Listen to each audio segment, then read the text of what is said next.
This is the St. Charles, Missouri caucus. This is where voters come to become delegates and then move on to the congressional district conventions and the state GOP convention. From there, delegates are voted on, again to advance to the Republican National Convention in Tampa, where they will vote for the Republican nominee for president. Missouri will have 52 delegates at the Republican National Convention.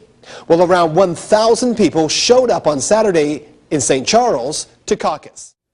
And the chairman let the caucus run out of control because a bunch of Ron Paul delegates came in, took over the caucus, and contrary to selecting delegates for the primary winner, selected delegates for Ron Paul.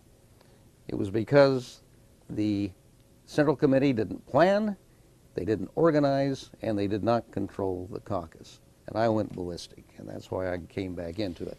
Because here this hero, won in Missouri, and my kind of Republican, and I just couldn't see this Central Committee not supporting him. How did you rectify that? What did you do? Did you have another caucus or what? Well, they were elected to go there, and what I did, quite frankly, is I went to the 2nd Congressional District Chairman and challenged the results for there being actual and true Republicans.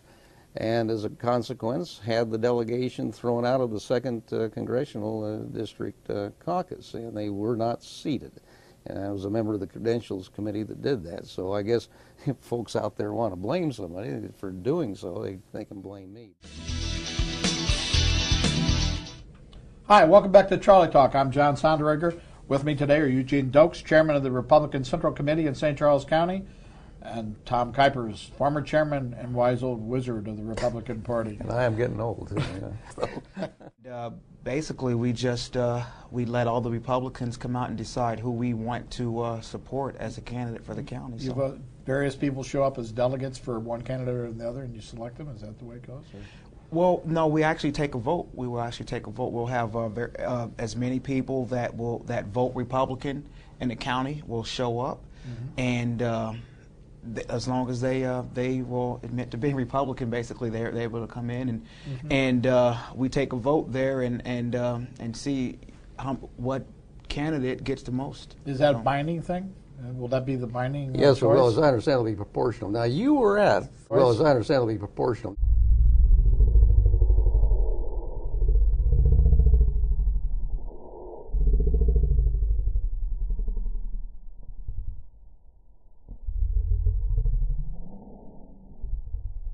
Well, as I understand, it'll be proportional. So you've got to go in there and you've got to know for whom you are going to support.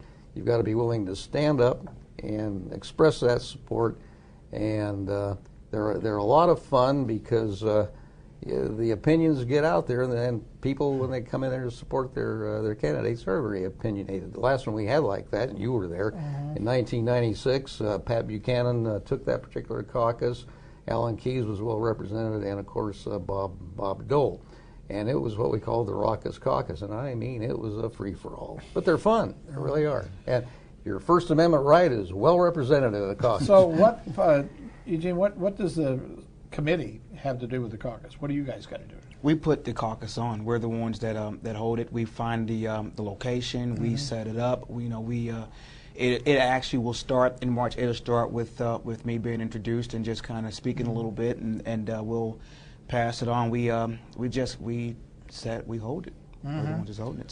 So do you set the policy too? I mean, We do. Do you? We set the policy, and So will there be speakers representing various candidates, or will you just say, when you come in, you go? This will actually be my first caucus because when I was first old enough to vote, I was in the military, so I wasn't even living in the area. I don't think that that's the way to go. I've heard stories, and I think that the less we can allow people that are walking in to vote to do just that, walk in and vote. If we can do just that, then that's probably the best scenario. But once we start letting people get up and speak and do everything, I think that's when these things can sort of get out of hand. So anybody that wants to be a delegate to the Republican National Convention, call Eugene Dokes. He's right. That's where it starts, right here with Eugene. He's the guy in charge. I asked your colleague Brian Spencer about his role in the 317 caucus because there's a hidden camera video, which I'm sure you've seen, that sort of paints him allegedly as rigging the event. Sure. Were you made aware of any such rigging? Mr. Spencer, I got a question for you. I live in your district, and I was wondering if you could clarify for other voters in your district your role in the 317 caucus. I'm sorry, I'm not answering questions right now. So. Well, this is your chance to come clean. This is going to be put on YouTube, so why not just clear the air? No need. Well, as you know, there is a hidden camera video that suggests that you had a role in rigging the event. That video was edited. That video was edited. In what way was it edited, sir? I don't know. Why don't you look at it? You can see it jumps. Well, if you don't know, how can you say it was edited? Because it jumps. It jumps. Okay, so is it your opinion that Have a good evening. this is your chance to come clean? Now, I got to be honest, it's not looking very good for you right now. I mean, how do you think this is going to impact your campaign? It's not. It's not going to impact your campaign. So if word got out that Brian Spencer allegedly rigged the 317 caucus, you don't expect any blowback from that whatsoever? I didn't rig it. Okay. So even though you're on tape that says that you rigged it, what do you say to that? I didn't rig it. We didn't want to make it an all or nothing place. We wanted it to be proportional so that however many people came to the caucus representing a certain candidate, they would get that many of the delegates.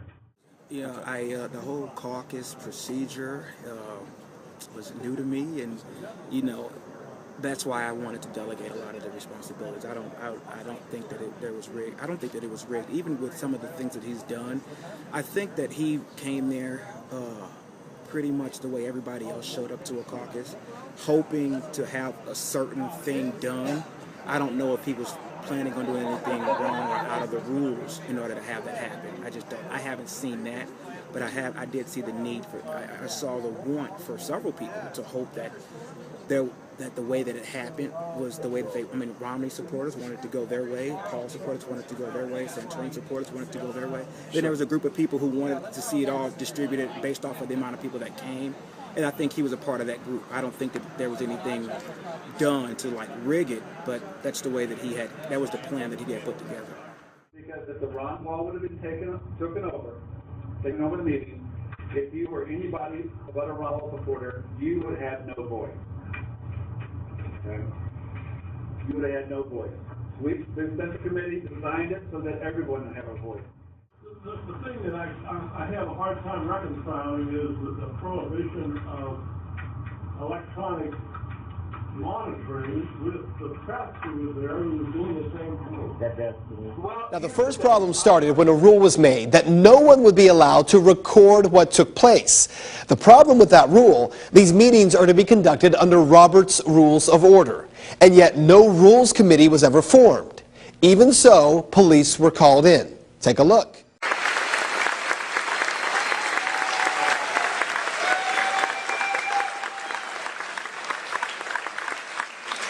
All right, they clap now until I got to start being a mean guy. So first order of business, the camera needs to come down, and if it doesn't, then I'm going to ask the officer to have you and the camera removed. All right, I've got you on tape.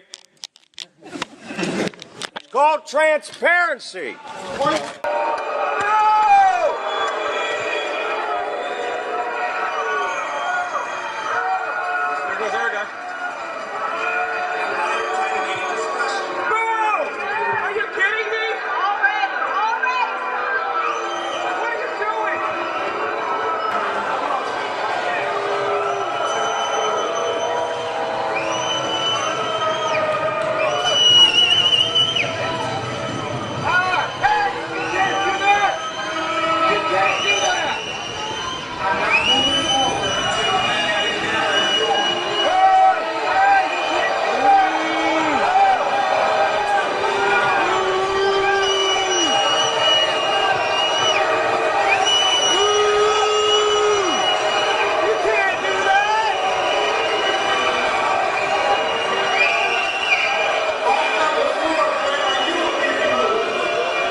Already they're trying shenanigans.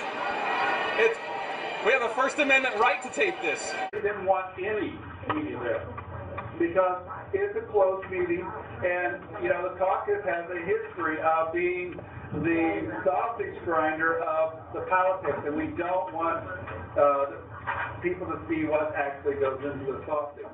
And we tried to come up with a set of rules that were going to represent the entire county board. And I hereby appoint Tom Kuipers to serve as the parliamentarian and ask you to join me at the podium. Point of order! Point of order! Point of order! I won't hear it right now, Frank. Point of order! The next item, I'll appoint the credentials. You can't go past it!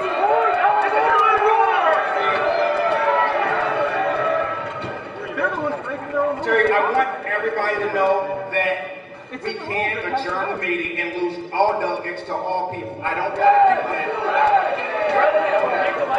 But what I'm going to do is I'm going to get through a couple of items before anybody is recognized for voters. The Credentials Committee, I hereby appoint Penny Hankey the chairman, Cheryl Bates, Jeff Pelletier, Chrissy Sumner, Brian Conway,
What just happened there? Eugene Dokes, instead of accepting nominations from the floor for a caucus chair, as the rules state, instead he appoints a chairman of his choosing.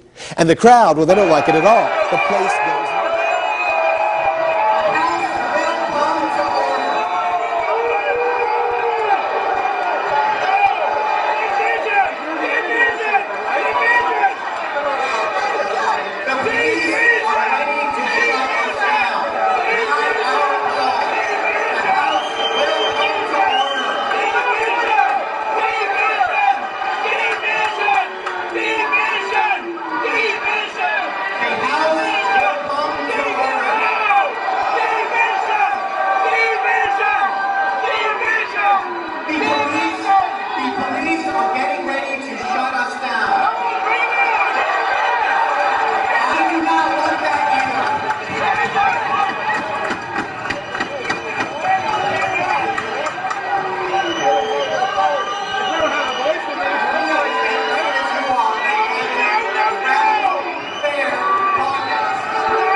I got stuff in my front pocket and inhale. I don't have nothing you guys would be concerned about. I do want that though. We're gonna. Well, this might be evidence. Yeah, that's not right. But you'll get it back eventually. But well, yeah, but they broke the rules in there, and that's the only proof I have of not voter fraud, but election fraud. I'm not going to delete anything from this. I don't even know. There's evidence. I beg you. There's evidence of election fraud on there. I'm not going to delete anything from this. Okay. Did you turn it off? Can you just give it to someone that I know? No, you can't do that because it's evidence. You guys have all testified that I did it. You know, it's not evidence. Well, it is. I'll have to check with my sergeant, but I bet you he's going to tell me we got to keep it as evidence. Guys, you just witnessed election fraud in there. That's what went on. You guys should be taking care of those people. Dokes then decides that he's going to adjourn the meeting. The problem there? Under the Missouri GOP Chairman's Guide, the chairman cannot adjourn the meeting without 2/3 support of the assembly. This was set up at the beginning. Brian Spencer, who is on the Central Committee, told one of the Ron Paul coordinators here in St. Charles County that the Ron Paul people came into the caucus and, quote unquote, overtook the caucus, which means have a majority there to select your delegates, which that's how the system works.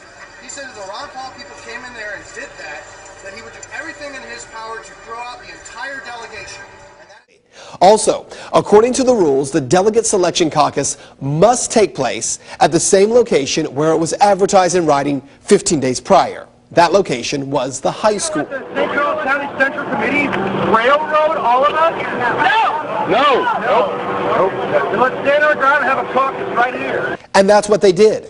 Brent Stafford, along with one of the top parliamentarians in the state of Missouri, they decided to reconvene the caucus right there in the parking lot.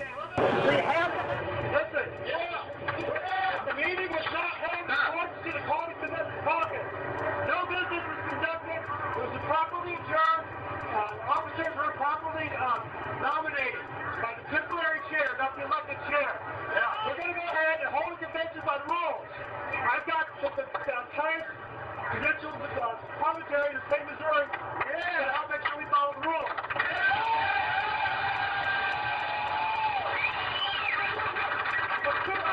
Listen to me. We have to have a roster. We have to turn in a roster. Okay? So right now, we have to be quick about it.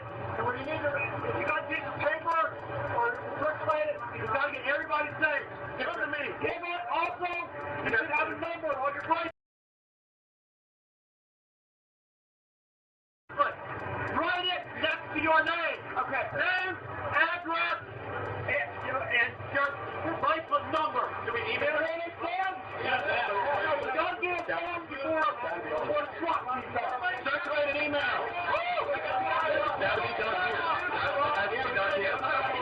Write down your name, your address, your phone number, and your bracelet number. Find paper. Rip it out.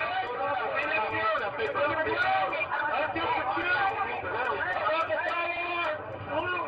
We have to move back.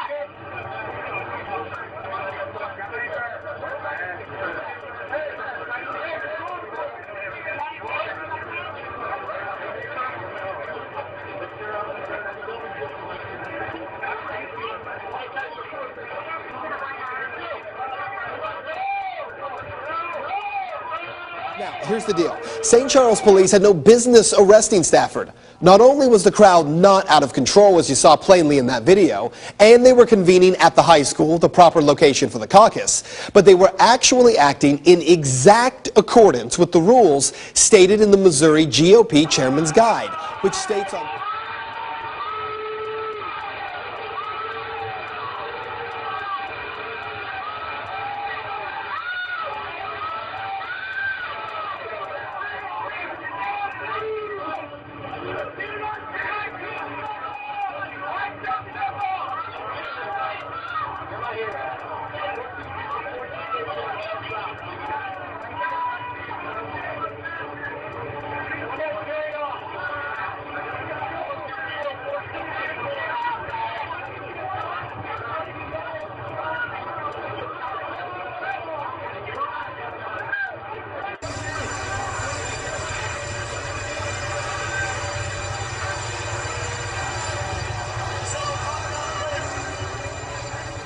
arresting him for?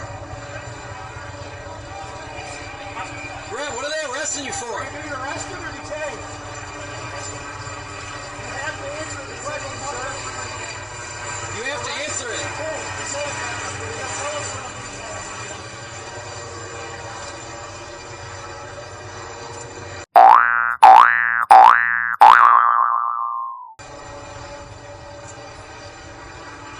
Why are you arresting him?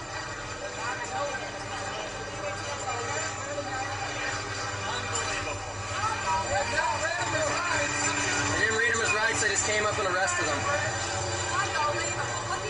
Nothing. I have it on videotape. They just came up and arrested him. They just came up. I don't know. You're supposed to be working for us, guys. Whatever happened to democracy? Supposed to be representing us, guys. That is disgusting. You're the man, Brett.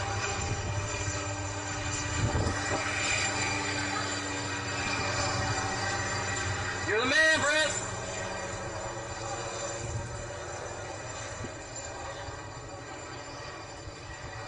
Dude, look at all the cops that are up here. They have completely just thrown out all rules. They planned this. Look at this. There's 20 police cars. And police did come. Within minutes, Brent Stafford was arrested. I talked with Brent via Skype about his arrest. They took me away from the crowd and handcuffed me and started walking me towards their police cars and their paddy wagon.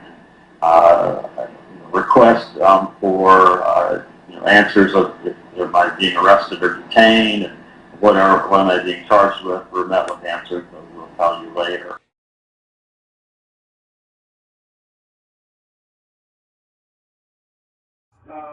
Unfortunately, Eugene Doakes has taken the brunt of the hate mail. Because he was not going to allow Ron Paul to shut out the vote of 3 other candidates.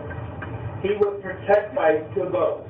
He was protecting your right to have your voice heard. And he is being crucified. We cannot stand quiet.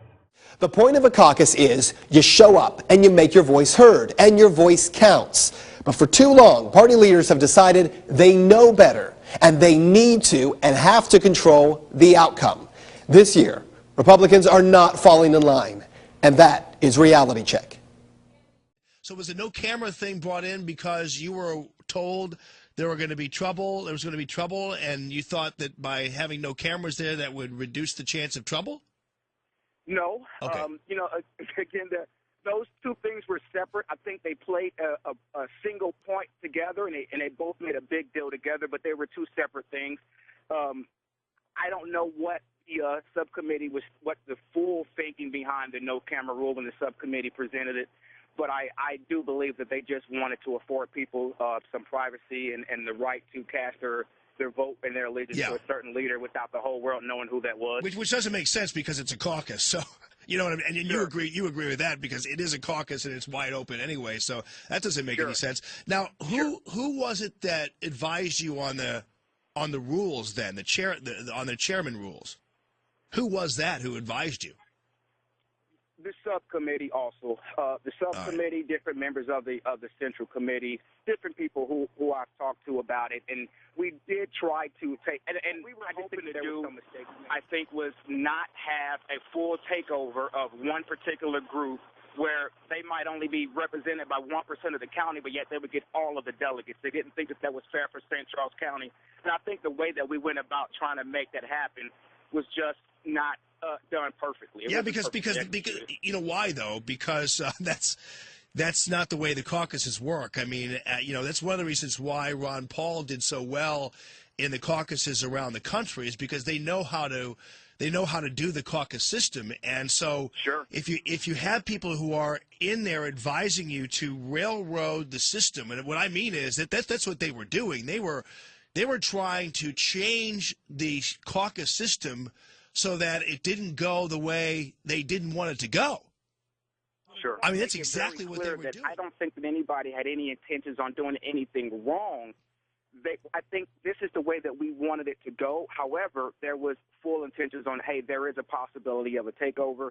And, so I think the full focus was making sure that we had enough people there that fully represented the county and all of the county's views on the presidential candidate. Right, but but you guys realize that's not your job to make sure that there are adequate numbers of people represented, because what happens is a caucus is what it is. You have people come in, and those who are on fire and those who are represented win. And so it's not really the job of any kind of committee or party organization to make sure a certain number of people are represented. That's actually you guys running an election, not the people running the election. And so I'm sure you understand why people are crazed about that a little bit. So, but I need to get to something that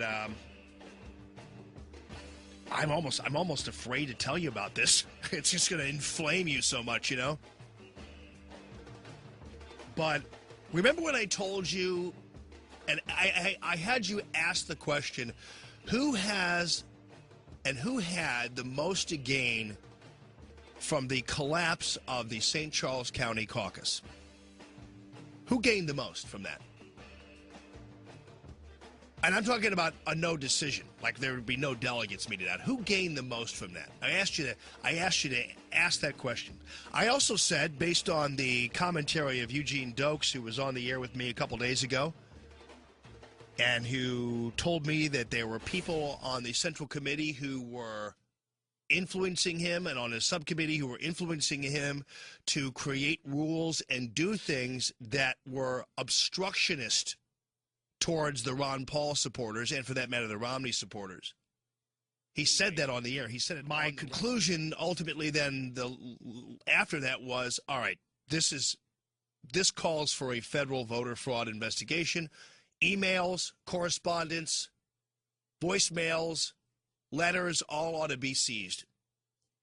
All right, so now we've moved on to the second part of this. And this is from Bob McCarty. I posted it on my Facebook page. I'll also post it on the electric stove. And this is the story that he is, and he has a PDF of this letter dated March 22nd. That is a letter sent to Missouri Republican Party leaders. And the letter is saying they don't want another caucus. And Bob McCarty reports that there is an email that talks about this letter, and it's an email that actually was written by Eugene Dokes. And it says, it contains the letter, and once it reviewed, because there are blank spaces for Eugene Dokes' signature and the signature of somebody else, and Eugene Dokes says this letter was drafted by Santorum's campaign team. Did you hear what I just said? Eugene Dokes, according to Bob McCarty, who has the email in hand, in an email discussing this letter that was calling for no second caucus, in the email, Eugene Dokes says the letter was drafted by Santorum's campaign team and submitted for Dokes' signature.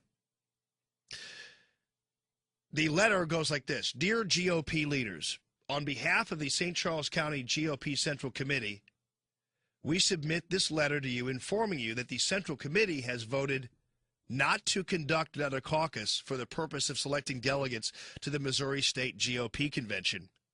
We had made this decision due to our concerns regarding the safety and security of attendees, and because we do not believe it is fair to those who attended last Saturday's caucus in good faith.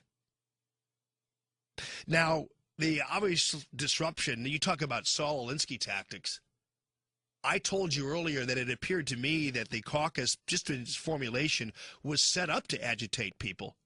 They barred cameras without a vote.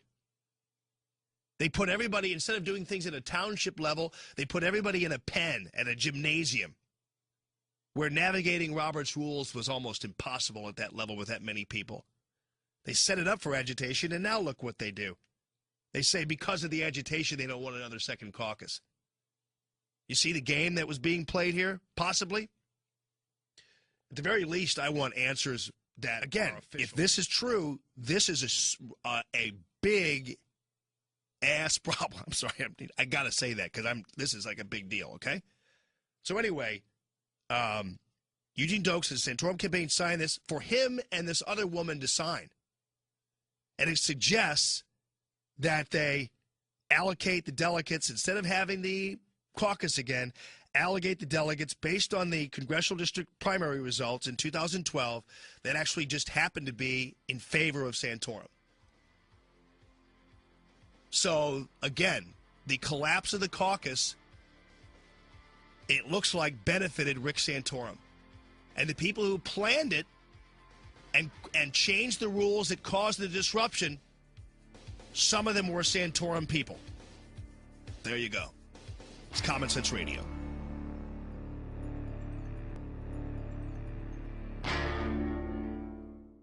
Well, now the update. After Reality Check called out the Missouri GOP for this disaster of a delegate caucus, as did some Missouri talk radio shows, the GOP decided to give that caucus a do-over. It was held last night, and the scene much more calm. Video was taken freely, and the nominations from the floor for the caucus chairman were also taken. The vote, Mr. Stafford, 480. For Mr. Cole, 402. Mr. Stafford is the current chair. That's right, Brent Stafford, the man arrested by St. Charles, Missouri police for trespassing at the last caucus while trying to conduct a peaceful caucus, the one we interviewed here, was elected from the floor as the chairman for last night's St. Charles, Missouri caucus. In addition, the meeting went off without a hitch, and 152 delegates were elected to go on to the district and state conventions. So here's what you need to know. Not everyone's going to be happy with the outcome of this caucus, and that's understandable. Certainly not the folks who attempted to railroad it the last time, because in a radio interview shortly after, Eugene Dokes admitted that he was trying to prevent Ron Paul supporters from winning those delegate seats. Unfortunately for Mr. Dokes, they did. Those 152 delegates from last night, I'm told, all of them Paul supporters. But in the end, the real winner here wasn't any candidate. It was the voter who became engaged in the process and had their voice fairly heard. And that is Reality Check.